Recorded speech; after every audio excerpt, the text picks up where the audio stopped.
Bonjour à tous et bienvenue sur ma chaîne Passion Home Cinéma, Hi-Fi et Vinyle. Aujourd'hui, nouvelle vidéo. Normalement, cette vidéo est tournée après celle du vidéoprojecteur et cette vidéo va être sur la toile de projection. Donc, c'est parti. Avant de commencer cette vidéo, je vous invite à liker la vidéo, à vous abonner si ce n'est pas fait. Commentez, n'hésitez pas à commenter, c'est important pour moi, la communication avec mes abonnés ou ceux qui ne sont pas encore abonnés. Voilà. Dans cette vidéo, on va parler forcément de toile de projection. Voilà, on va la laisser descendre tranquillement. Je vais vous expliquer tout ça. Mon choix, pourquoi j'ai choisi cette toile et pas une autre. Pourquoi j'ai changé aussi, parce qu'avant je n'avais pas celle-ci. Je vais vous l'expliquer ça maintenant. On laisse finir. On est bon. Mais avant de commencer, générique.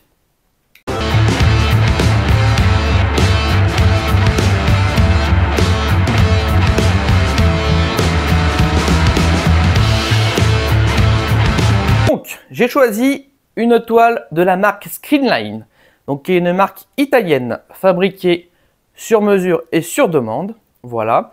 C'est une toile exactement technique, pour ça que la toile est grise et pas blanche. Les toiles techniques sont des toiles qui sont ALR, donc Ambient Light Rejecting, donc qui sert à rejeter la lumière ambiante. C'est des toiles qu'on utilise beaucoup dans les pièces de vie qui ont des plafonds blancs et des murs clairs. Forcément, quand on projette, donc le vidéoprojecteur balance de la lumière sur la toile pour avoir l'image. Mais malheureusement, les toiles ont tendance à rejeter la lumière un peu de partout, sur les murs, les plafonds. Et du coup, ce qui se passe, c'est que cette lumière qui est rejetée et qui est reflétée sur les plafonds se retourne sur la toile. Donc, ce qui donne un effet, on va dire, un peu palo à l'image. Donc, c'est pour ça que toile blanche pour les salles de cinéma dédiées qui sont obscures et toile technique de préférence pour les pièces de vie qui sont plutôt lumineuses et claires. Voilà. Donc, cette toile est une toile Radiance, qui sont donc la gamme technique de chez Screenline, qui est une toile donc encastrable. On peut choisir des toiles qui ne sont pas encastrables aussi. C'est une toile aussi qui est tendue. Comme vous pouvez voir, il y a un filin de chaque côté pour tendre la toile, pour vraiment avoir une toile vraiment lisse et plate. Cette toile est aussi micro-perforée, c'est pour ça qu'elle passe devant mes enceintes. Et oui, je sais, passe devant le canal gauche et droite. Ce qui n'est pas forcément top d'après les normes Dolby. Mais moi, je voulais absolument une toile qui fasse toute la surface de mon mur, qui fait 3,33 m et la toile fait 3,05 m. Donc, je voulais absolument avoir une immersion totale avec une grande image.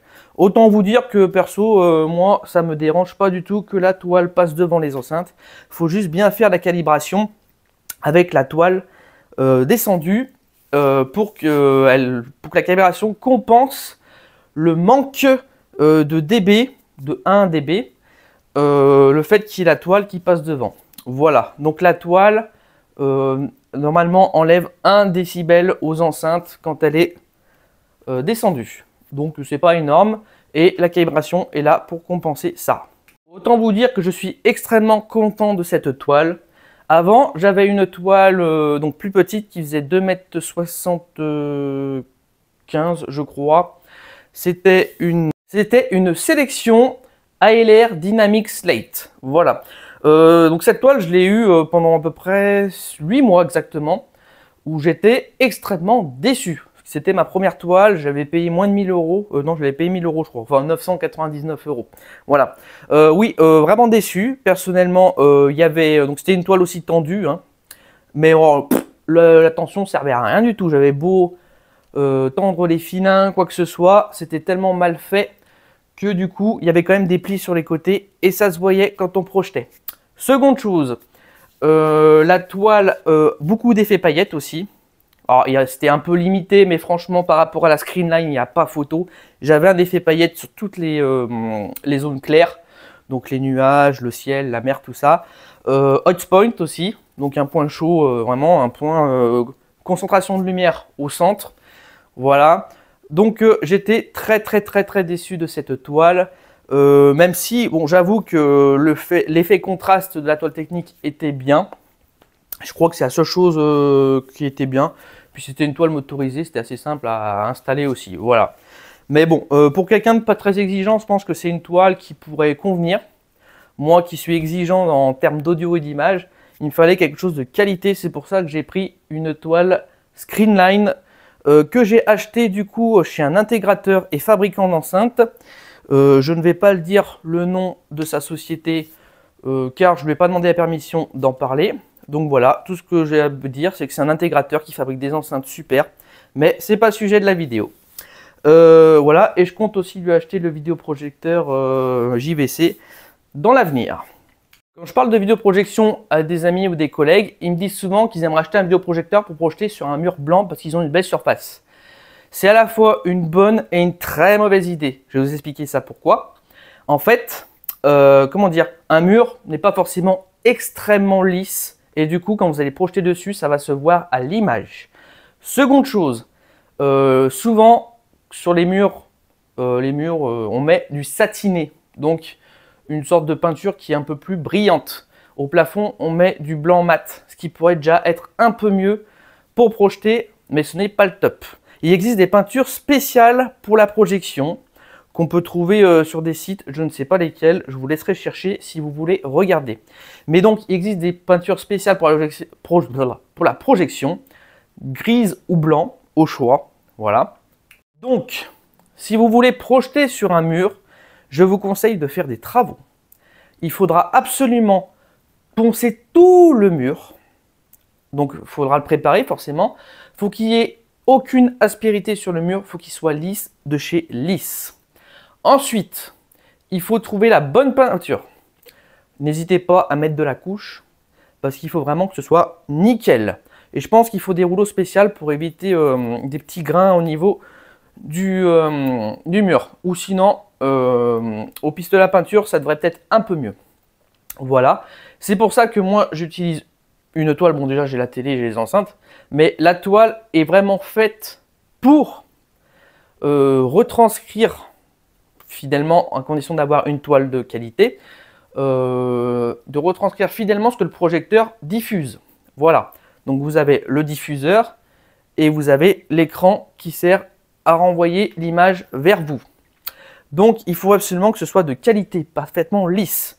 Moi, sur ma sélection, j'avais aussi, donc il y a un rouleau hein, forcément qui enroule la toile.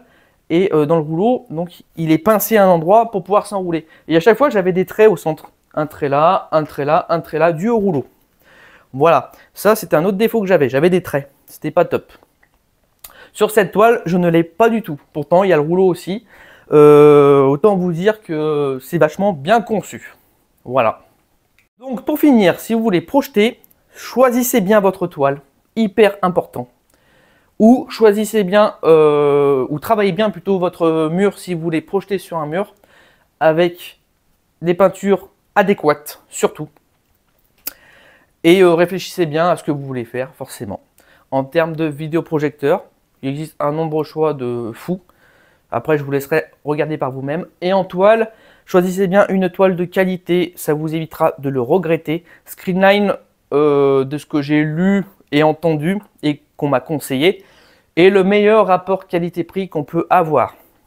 En sachant que les toiles de projection sont devenues de plus en plus chères depuis 2020. Voilà.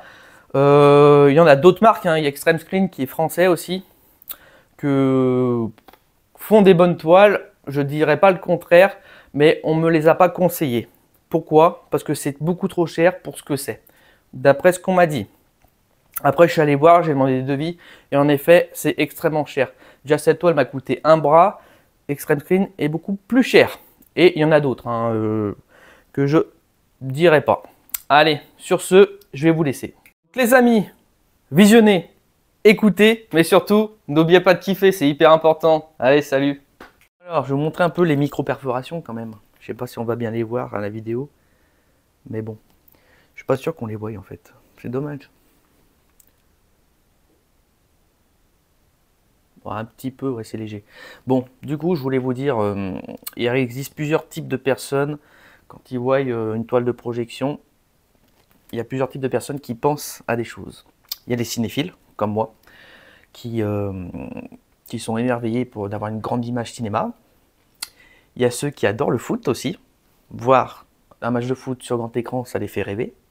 Et il y a aussi les gamers.